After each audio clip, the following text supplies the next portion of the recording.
जब आप business start करते हैं, it's difficult to right away hire an accountant who will maintain your books of accounts and records for you. It's tedious to maintain those books of accounts and records. So that is why आपको income tax में एक option दिया जाता है that makes it easier for you to pay tax.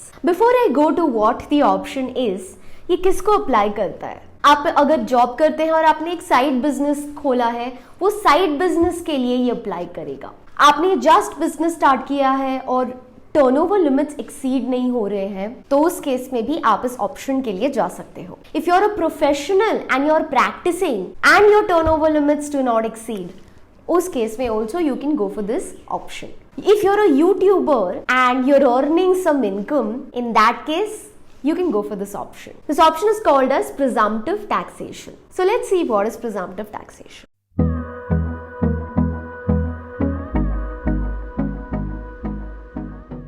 In this video, we're going to be discussing in detail what is presumptive taxation, so that if you want to file, you can file your own returns for such businesses and professions. First things first, presumptive taxation क्या है?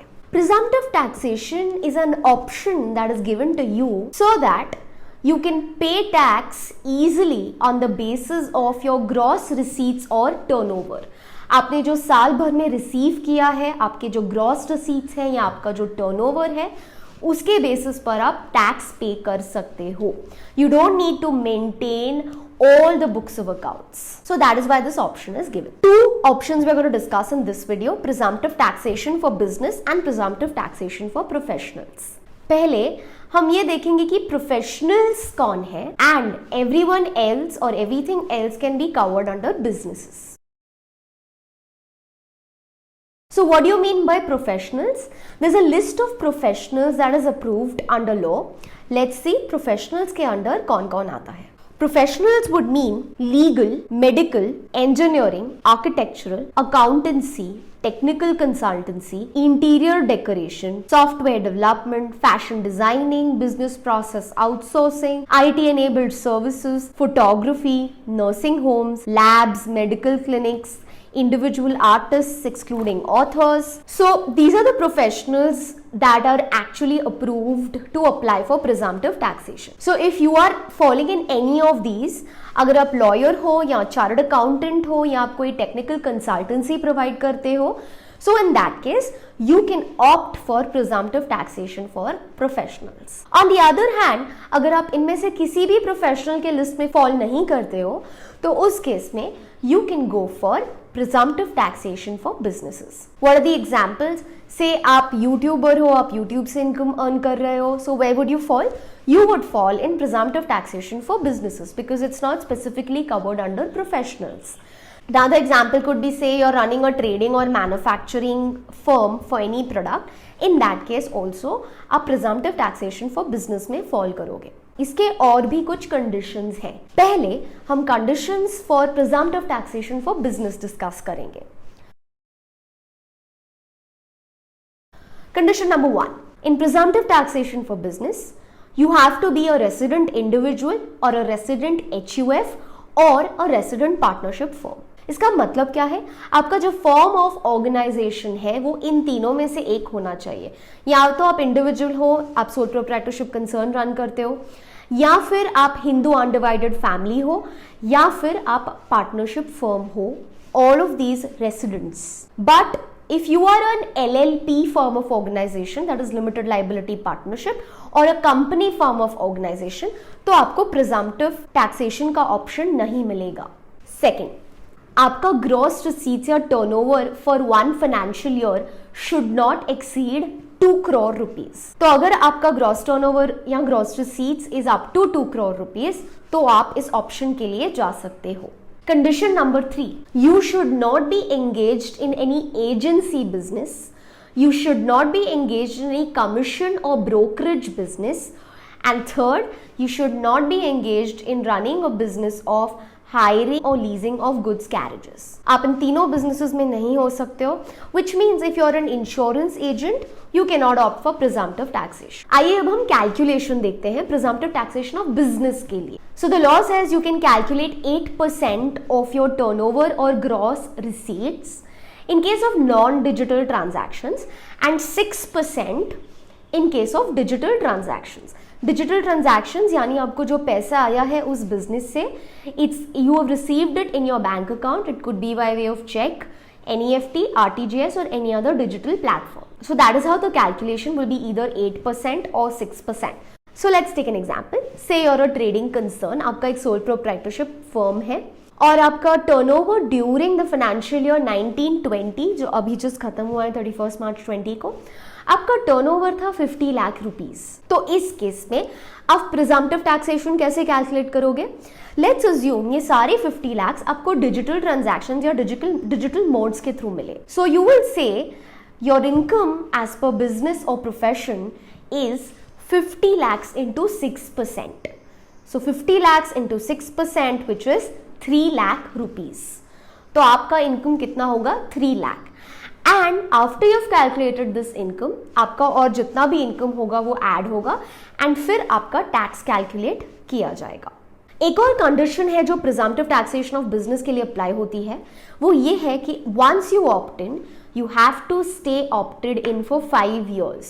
आपको 5 continuous years के लिए इसको opt in करना है. If you opt out for any reason, आप उसके अगले 5 years तक फिर से ये opt नहीं कर पाओगे. That's one important condition. Let's go to presumptive taxation for professionals.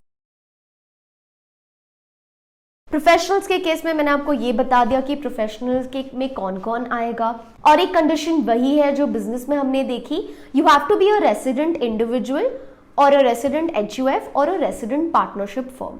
You can not be an NLP और a company form of organisation. Third condition, आपका gross receipts should not exceed 50 lakh rupees. So professionals के case में the limit is 50 lakhs, whereas for business the limit was 2 crores. इसका calculation कैसे किया जाएगा? इसका calculation income calculate करने के लिए it will be 50% of gross receipts. So say example, मैं चार्टर्ड अकाउंटेंट हूँ and during the year I had gross receipts of ₹10 lakhs. So how much would be the income? It will be 50% of 10 lakhs which will be 5 lakh rupees. मतलब इस 5 लाख पे मुझे tax pay करना होगा government को if I opt for this scheme.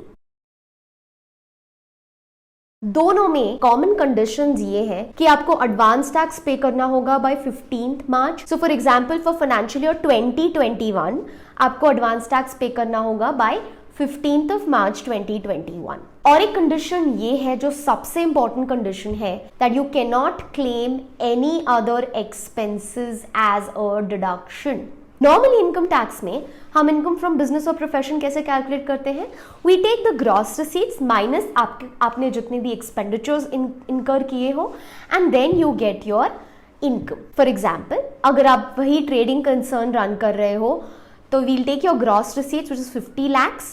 उसमें से हम क्या क्या माइनस करेंगे? आपके बिजनेस के सारे एक्सपेंसेस, आपका rent, salary, interest, all the expenses, any other operating expense, सारा लेस करेंगे और फिर आपका इनकम कैलकुलेट किया जाएगा. But when you opt for the presumptive taxation scheme, either of them business और प्रोफेशनल, आपको ये एक्सपेंस का डिडक्शन नहीं मिलेगा. What ever calculations I told you वो आपका डायरेक्ट इनकम माना जाएगा.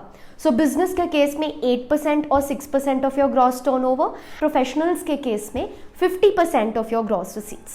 इसको हम इनकम मानेंगे.